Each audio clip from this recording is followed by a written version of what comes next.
Artis peran Amarzoni akhirnya direhabilitasi di Balai Besar Rehabilitasi BNN Lido Bogor.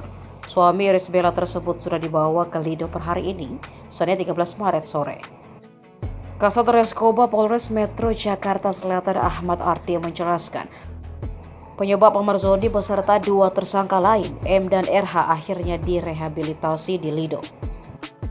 Lido dikenal sebagai rehab pemerintah dan sesuai aturan pemerintah.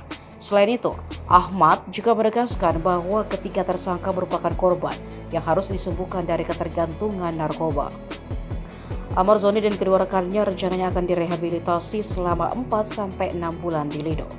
Diberitakan sebelumnya, Amarzoni kembali terjerat kasus narkoba untuk kedua kalinya.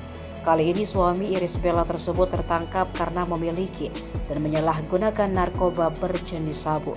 Dari penangkapan itu, polisi menemukan barang bukti berupa satu klip sabu dengan berat 104 gram. Pada tahun 2017, Amarzoni juga pernah direhabilitasi selama setahun karena kasus narkoba.